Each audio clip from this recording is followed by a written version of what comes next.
Connie.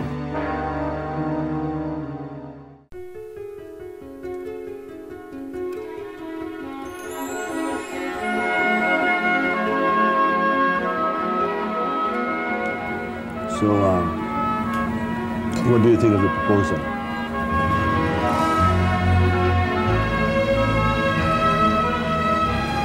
It's feasible. Tingin ko this will work. Very good. So I think this calls for a celebration. Partners? Partners. O, Pinky, tingnan mo. Mukha naman ata akong chip dito eh.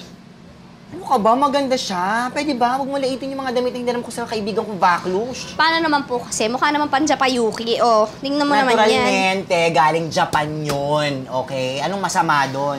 Tsaka kahit na anong sosyaling damit ang ilatag mo dyan at kung si Gina ang magsusuot, chipang kay evermore pa rin ang drama nun yun. Aray ko, alam mo kasi, Finks, takot lang naman ako na baka mahalata ni Mark na ilan na yung damit ko, no? Hanggang kailan mo ba ililihim yan sa papa mo? Sabihin ko rin naman sa kanya eh, pero hindi nga lang ngayon. Sabihin ko pag yung hulog na siya sa akin para kahit na malaman niya kung ano yung baho ko, tatanggap niya, di ba? Ako ang bahala eh. Ako supporting actress lang naman ng effect ko sa'yo, di ba? O, ito, Finks, tingnan mo. Di ba? Uy, alam mo ba, dinadala niya ako sa mga mamahaling restaurants. Promise, nagpa-practice ako ng aking English. So, marinig. Siyempre, meron mga, hi, hello, nice to meet you. I'm Clarissa. At siyempre, Clarissa, di ba? Okay, at meron kang bago. Oh, I heard, ano nga ba? Heard ba o hear? Naka-hoard. Huwag mo ko tatanungin sa mga ganyang English. Tingnan natin sa dictionary. Eh, wala namang ano doon, yung grammar. Wala kaya. Wala bang gano'n? Pero alam mo ha, thank you talaga. Kasi alam kong kahit ayaw kong pinagagawa ko, nandiyan ka pa rin. Sino ba magtutulungan kung hindi tayo rin mga beauty? Yes. Eh, syempre, beauty natin may sharpness. Yeah. Panalo.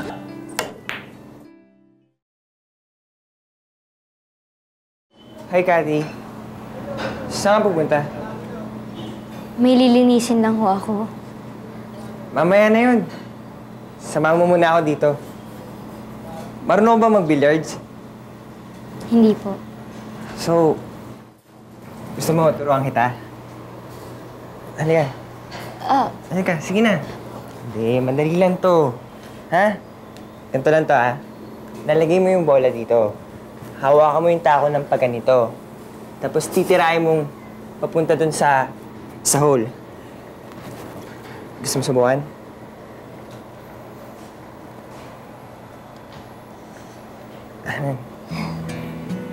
Salamat. Huwag ka nang mahiya. Ganito lang yan. Lala.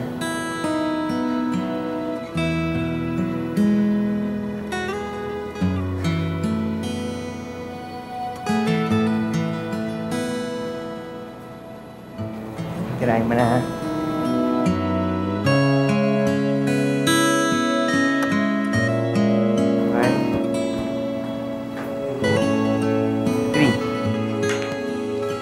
Catherine.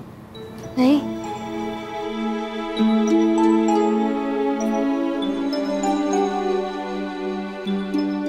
Good afternoon po, senyorita.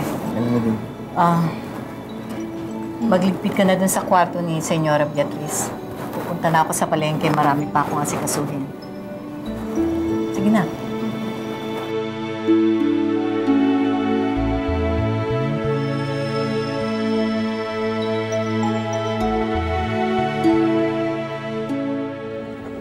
Siya nga pala. I'm giving a small party tonight. It's my wife's birthday. At saka, nakabili ako ng bagong bahay. Parang housewarming. I'd appreciate it if you can come tonight. Sure! Maganda naman yun. Puro na lang tayo business. Might as well, ma-meet ko na rin ang family mo. I'd also would like to meet your wife and your children. Siya nga pala, Ilan ba anak mo? Isa lang. Pareho pala tayo. I have a son. How about you? Ano ba anak mo? Boy? Girl? Lalaki ba o babae?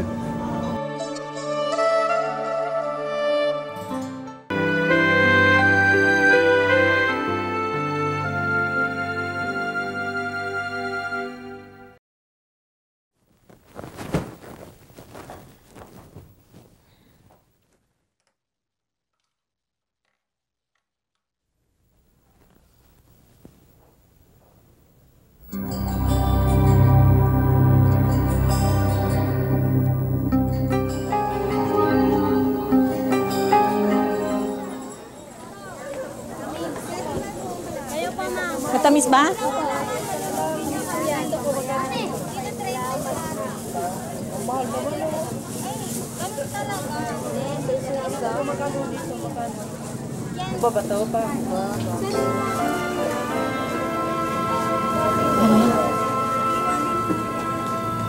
Anong ginagawa mo dyan sa kwintas? Siguro gusto mong nakawin, ano? Ha?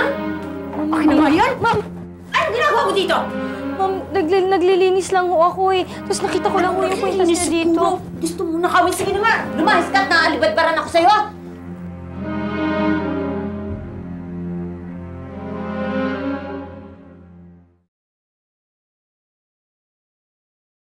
Hoy, ano? Naporma mo na ba? Sino? Sino? Si Aling Miding malamang. Sino pa? Lang. Sino ba itong taon to? Sige pare, inaamin ko. Gusto ko rin si Cathy. Pero hindi ko naman siya pwedeng basta ligawan na lang eh. Bakit? Dahil katulong siya, no? Tira, hindi sa akin issue yun. I don't care kung mayaman ako at mahirap siya. Pero, I'm sure issue yun sa mami mo, no? Ano? Tama ako, no? Charles naman. Ayaw ni Tita Beatrice na magkatuloyan kayo ni Cathy, no? Joseph, kilala mo naman si mami. She just wants the best for me. At kung ano yung tama para sa'yo at best for you, sasang-ayunan mo na lang. Charles, hanggang ngayon ba naman, mamas boy ka pa rin? Ha? Hindi pare, ayoko lang naaway. Pare, bakit ganun? Kung ano sa tingin niyang hayaan mo na lang ba na siya ang magpatakbo na nararamdam mo? Pati ba naman na yung tibok ng puso mo, hayaan mo siya pa rin? Ha? Ano ba?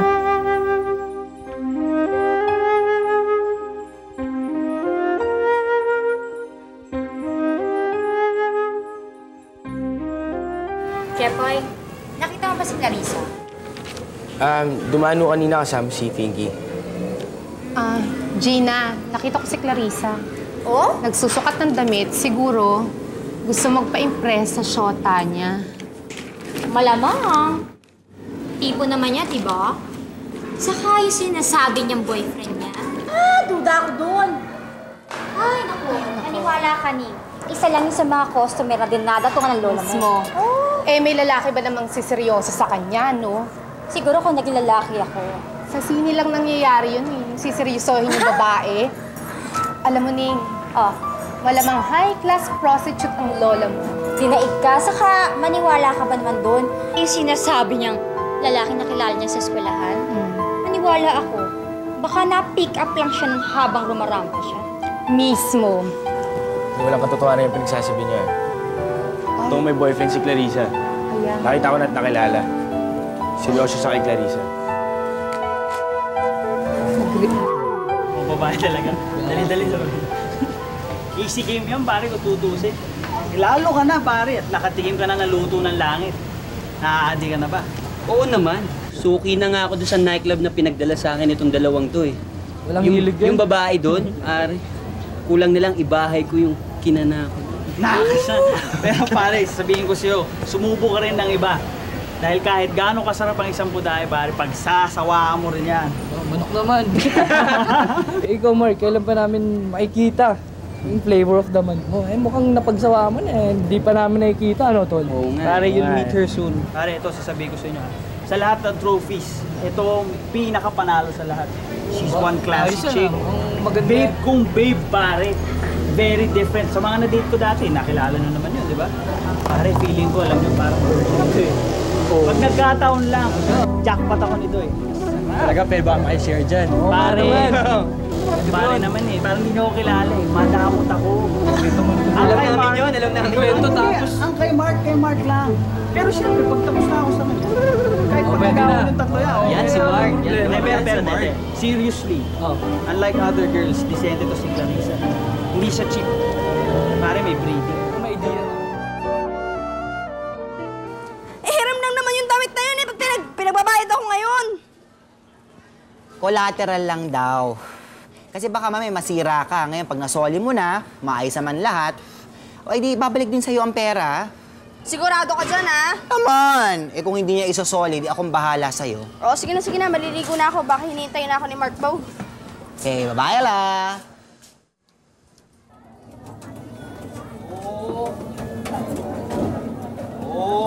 Sinasabi ko na nga ba, hindi ako nagkamali eh. Yun nga yung batang napulot mo eh. Pasensya ka na, Helen. Kinailangan kong gawin yun dahil kasama ko si Catherine eh. Eh, kailan ba ang plano mong ipagtapat sa kanya ang lahat? Huwag mo sabihin sa akin, Miding, na hindi mo sasabihin sa batang yun ng totoong pagkatao niya.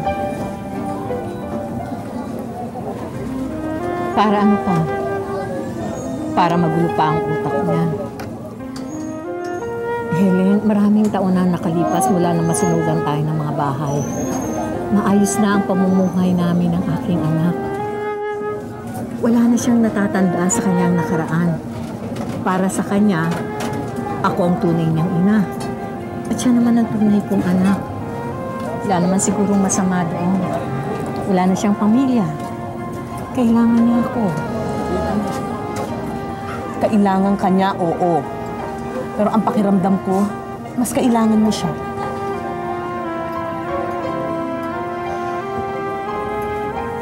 Si Catherine ay binigay ng Diyos sa akin bilang kapalit ng namatay kong anak.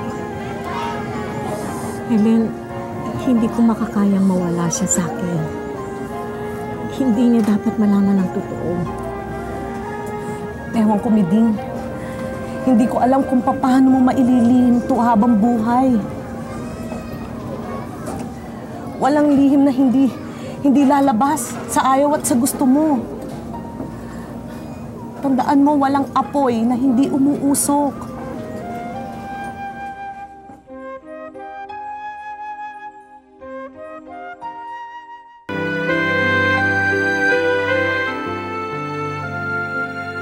Oh! Bakit hindi ka mabiyas? May late tayo! Eh kasi to si Mark eh. Kanina ko pa tinapawagan yung cell out of reach. Ba't kasi pinagtsatsaga pang tawagan? Ngayon na. Akala ko ba kasama natin siya? Akala ko ba buong pamilya inibita ng business partner mo? Oo nga, pero asa na magaling mo, anak? Mas mabuti nga niyan siya makasama eh. Baka magkarat lang yun, mapahiya pa tayo. Ano ba akala mo kay Mark? Mentally disabled na hindi marunong mag-behave? Hindi. Alam mo ang tingin ko sa anak mo? Isang tarantadong bata na walang binigay sa akin, hindi problema at sama ng loob. End of conversation. Ngayon, malibis ka ba o hindi? In 10 minutes, alis ako. With or without you.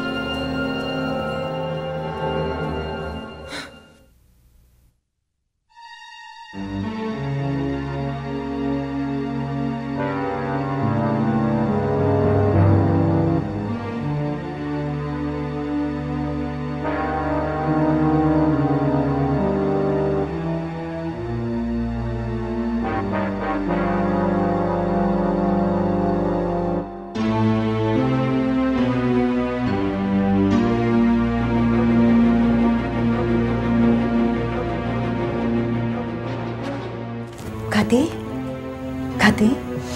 Okay ka lang ba? Ay, tumating ata yung catering na tinawagan ni Ma'am. Sige, susunod na lang ako. Sige. Sige.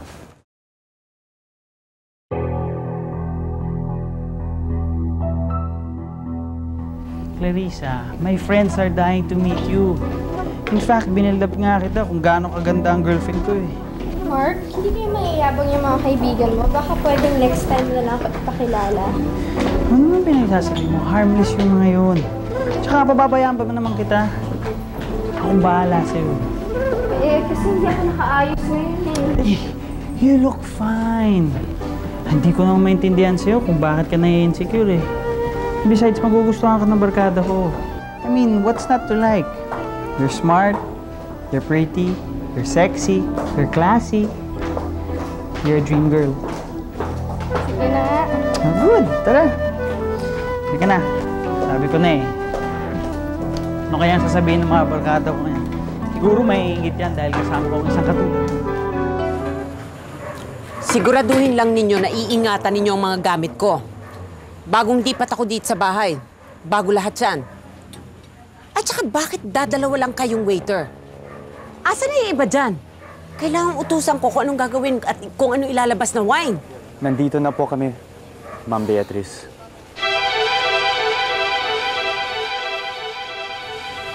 Jake?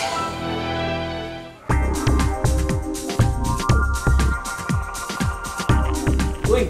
Jar! Kamusta ba? Kamusta? Siya nga pala, si Clarissa. Si Jan. Girlfriend ko to. Hi. Pare, dun tayo. Si Raymond kasi nasa CR eh. Nasa CR ba siya? Tara, tara. Dito tayo. Dito. Pare, bilib talaga ako sa'yo pumili. Siyempre ako pa. I've got the best girl. Oh, sino naman yung pinag-uusapan nyo? Oh, Raymond, si Clarissa. Clarissa, Oh, pare. girlfriend ko.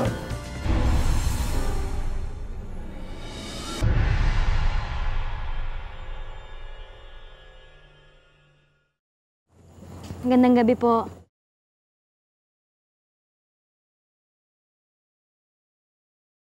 Good evening, sir.